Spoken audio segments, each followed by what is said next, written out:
Storm cleanup in San Benito put on a brief hold today because of today's weather. Channel 5 Stephanie Rosales and photojournalist Noeli Pina also caught in the storm. Stephanie joins us live from San Benito. Stephanie, where are you and what's the weather situation right now? We are on Cactus Street, and right now, Dino, we are dry and the sun is peeking through. But like you said, that was not the case just over 2 hours ago when photojournalist Noeli Pina and I were stuck inside of that car. We were riding out the storm. We were seeing that heavy rainfall pouring down as well as that hail. We were hearing that thunder. We were seeing the strong winds just blowing those trees back to back.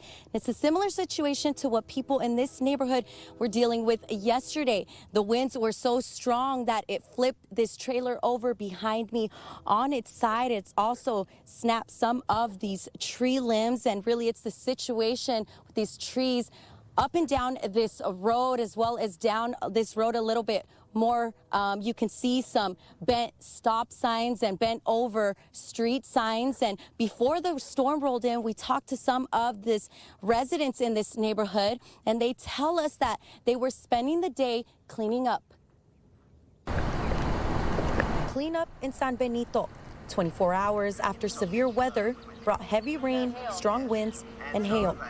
Like hail was banging on the house, and the house was shaking, and the wind was blowing, and I could just see things flying by my window. Sandra Diaz says the wind knocked down her fence.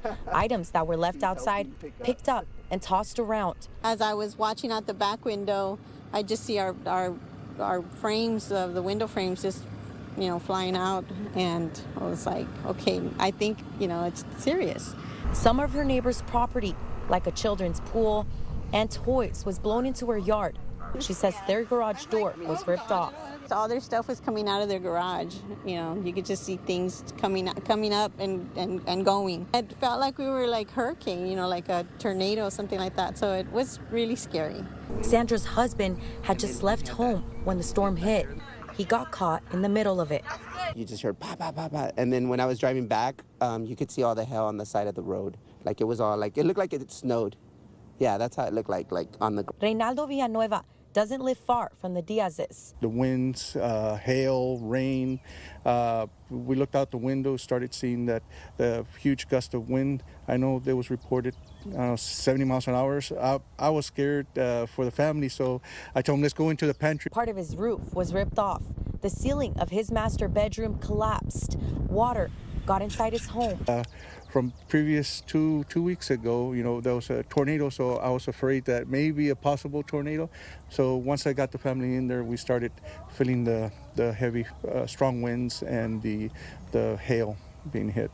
The National Weather Service in Brownsville says straight-line winds are to blame. Villanueva says he tried to prepare ahead of the storm. He covered his windows with wood. I did cover my windows. I didn't want to do this around 1, 2 in the morning 2 weeks ago. So I left them there, and luckily it did help for this storm. The storm knocked out power to his home. He is still waiting for electricity to be restored. The National Weather Service is asking people to send in any severe weather reports and photos. This will help them confirm what they actually predicted happened. You can find out how you can do that on our website after the newscast at krgv.com. Live in San Benito, Stephanie Rosales, Channel 5 News at 6.